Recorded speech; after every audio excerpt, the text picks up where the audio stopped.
Hello everybody, this is IndieGeek, and today I'm taking a look at Half Minute Hero: The Second Coming, which is, of course, a sequel to the original Half Minute Hero game. It is available now on Steam. It's only on PC though, so that is something to keep in mind. It is $20, and if you own the original Half Minute Hero game on your Steam account, then you get it for $15. So that is kind of the pricing model, and it is developed by Opus and published by MarvelousAQL. So I think what I'm going to do here, I think I want to load into my save. You can see I've played a couple hours, because I want to go over to the modes, just kind of go over an overview. Sorry for the music being kind of loud. This is actually the quietest I can make the music without just having it off, so hopefully you can still hear me alright. So, there is story mode, of course, which is just the normal story progression. There's time attack, which allows you to replay each of the missions from story mode in normal or hard mode. Infinite battle, which basically sets you up for what it sounds like. It's just an infinite game. You last as long as you can, and of course there are leaderboards for that. There's a map editor, so in this game you can actually make your own quests for other people to play, which is pretty cool. So you can also, of course, download other people's quests. Multiplayer battle, so this game does have multiplayer now. You can do co-op adventures, things like that. There's the goddess room, which basically allows you to take the money you've collected in-game and buy things like different clothing, stuff like that. And then the community, of course, where there are leaders and community maps. So that is basically all the modes in the game. And then for the rest of the video, I'm pretty much going to do like the first 15 or 20 minutes or so of a new save game to kind of show off where we are starting out here. So, and of course, pardon my voice this video, I am still under the weather, so that may be an issue. So we've got this knight here who's talking to us, and he says, "Hero, we've finally come all the way here. I just know we'll beat the ultimate evil lord. Yes, of course, this final victory will be most glorious and beautiful. Let's go reclaim our peaceful lives, our peaceful world. The battle with the evil lords that has spanned over 500 years will end here and now. The ultimate evil lord is right up ahead." And I probably won't go through all of the dialogue that happens. I kind of want to do this opening cutscene with all the dialogue, so... You still won't give up? Will you defy the world's new god? The ultimate evil lord is scary, but I've come this far. I will strike him down. I'll make you regret choosing the ultimate evil lord over this beautiful little me. I'll turn you all into hedgehogs with my bowgun. We must end this battle and create our own future. So, this is an automated battle here, which actually makes sense because if you have not played the original Half Minute Hero, the battle portions of the game are automated. You actually don't control the battles, they just play out on their own.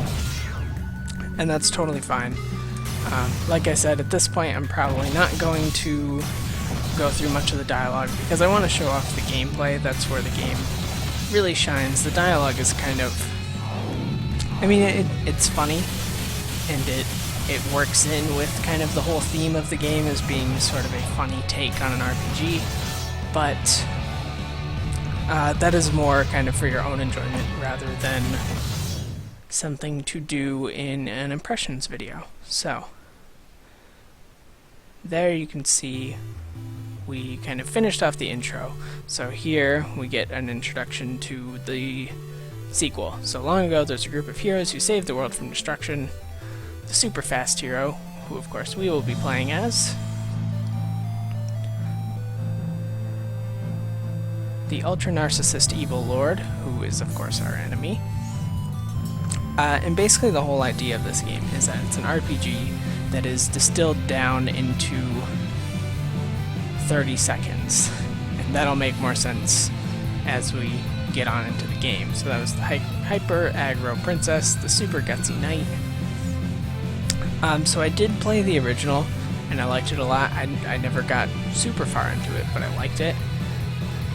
And here is kind of one of the really important main characters, our time goddess. Because she is actually what will allow us to... And I'm actually going to skip the movie and just jump into the game.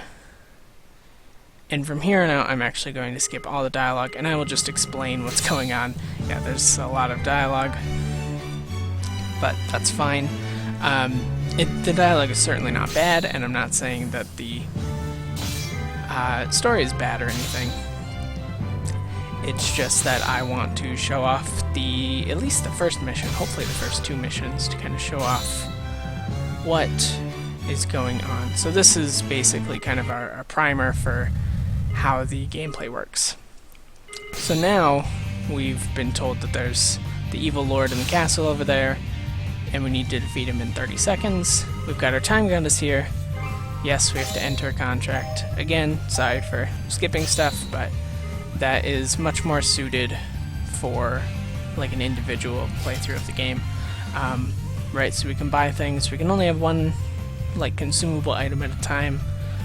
When we are in villages, you can see that our time stops, which is nice because we want time to pick out stuff and buy stuff. And yes, this is really like the speed that the game goes. So it may seem ridiculous to think that we could possibly win in 30 seconds, but we just did in like 13 seconds. So that is how the missions play out. And then we've got these parts of the game as well, which are kind of the open world aspects. Oh, cool. And time, of course, isn't an issue in the open world part of it. You also don't level up very fast. You can see that my level went back down to level 1. Stuff like that. But this is perfect because I did want to get to mission 2 here. This is where we really kind of get to the crux of what makes Half Minute Hero unique. Because obviously we're not going to be able to do every mission in 30 seconds. Like you saw, this one is much farther away. So the question is, of course, what happens when you run out of time? Yes, these are soldiers. Again, lots and lots of dialogue. I thought it would be best to just not deal with that.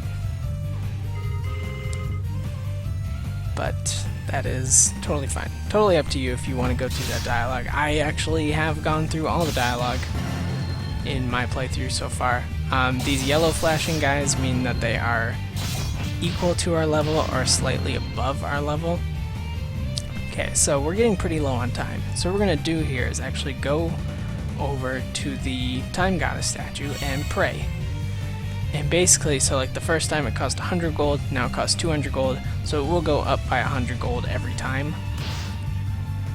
And the nice thing is, like, as you get more leveled up, enemies of course become trivial. So certain enemies you will just be able to run into on the map and just automatically defeat them, which is nice. But these guys, you can see I probably should not even be fighting these guys, and I might die here.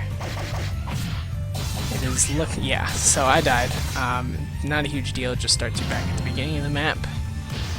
And what it really means is that you will have to buy herbs. And I'm actually going to play a little risky here, because of course I need to get back to 200. You can dash when you're on the map. Dashing actually continuously harms your health, so that is kind of the issue with dashing. Now we are a higher level and a little more suited to fight these guys. Maybe I should probably spend a little more time leveling up elsewhere. Yes.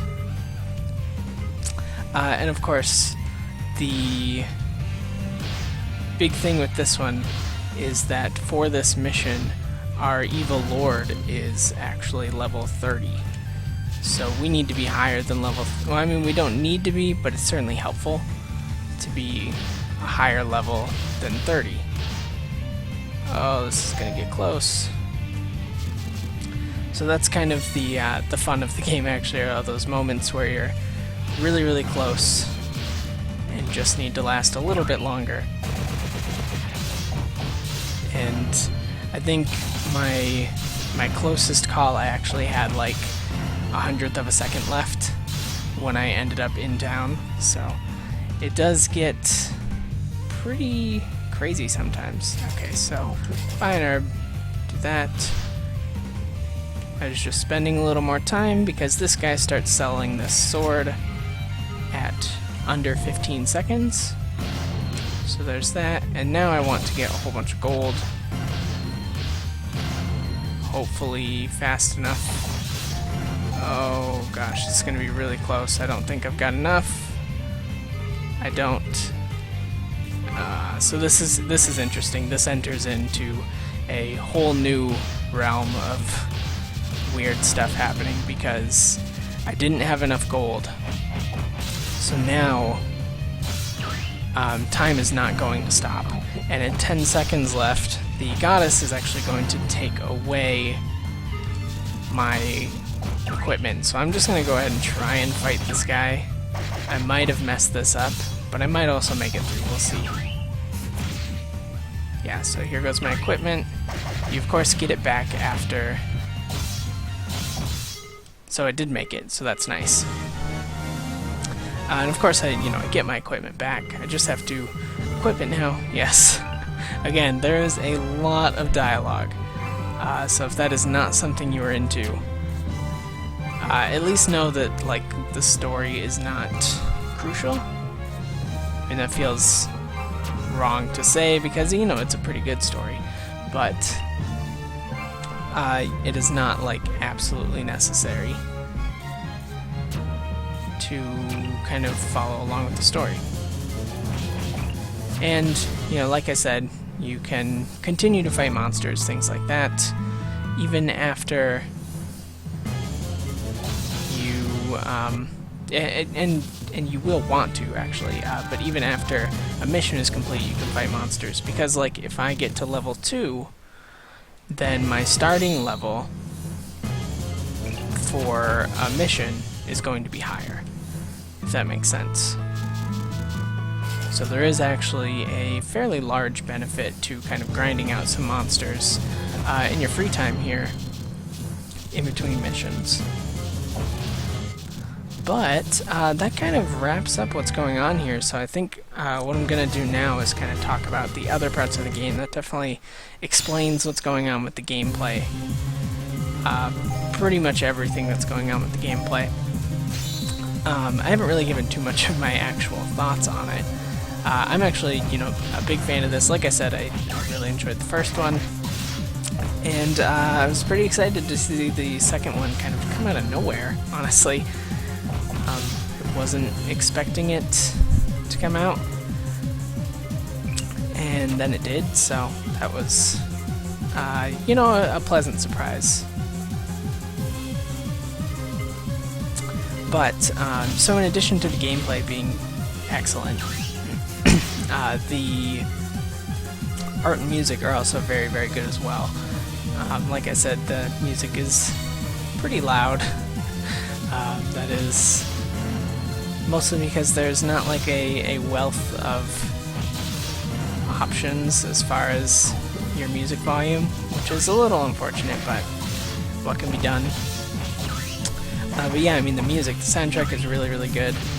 And, I like hearing the soundtrack because it does a lot to kind of differentiate between being in battle and being out of it, or being in a 30-second section and not, which is, it's kind of a cool effect. And I probably can finish off this mission before I really wrap up my thoughts here for good. But, so in addition to the good music, the art is also excellent. I'm a big fan of the art. It, of course, is going for kind of that retro RPG aesthetic. And, I think it hits it really, really well. It definitely reminds me of, like Final Fantasy IV, that kind of stuff, which is always a good sign. Final Fantasy IV is one of my favorite games of all time. And, this kind of, it really feels like that kind of gameplay, but totally like distilled down to its simplest form and then just like sped up like crazy. And I like that because at least I find a lot now, I don't necessarily have a lot of time for RPGs because typically they're, they can be kind of a large time suck. And this kind of eliminates a lot of that issue by being just like a really quick-paced version of an RPG. And, I like that. It's still got all of the same kind of elements that you would expect. You still level up, you still, grind out money so you can get the best equipment, all that kind of stuff. But yeah, that kind of wraps up my thoughts here. Overall, my impressions are very, very positive. If you liked the original Half Minute Hero, this is absolutely just a better version of that. So that is, that's definitely a positive. That is one thing I can say for sure, is if you like the original, you will like this sequel. But, even if you aren't normally the biggest fan of RPGs, this is one of those ones that I feel like it could kind of convince a lot of people who thought that maybe they didn't like RPGs to kind of get into them, because it, above all, it's fun and it's extremely accessible. And of course, after we finished everything on an island, we get to head to another island, and that's how our mission kind of continues. So now we'll get here and have even more half-minute adventures to go on. So this is where I'm going to leave it off. Like I said, I'm very impressed with the game. As a fan of the original, I've found this to be, really just an improvement on every part of the original. And it's definitely a game that I'd recommend to RPG fans and people who are typically hesitant of RPGs alike. But that is where I'm going to wrap this one up. As always, feel free to leave comments if there's anything that you would like to comment on. Subscribe to the channel to see more of my videos every single day, and if you liked what you saw on my video of Half Minute Hero, the second coming, then please consider clicking the like button, because that helps me out a ton, and I definitely appreciate everything that you do to help. So with all of that being said, I thank you very much for watching, and I will see you next time.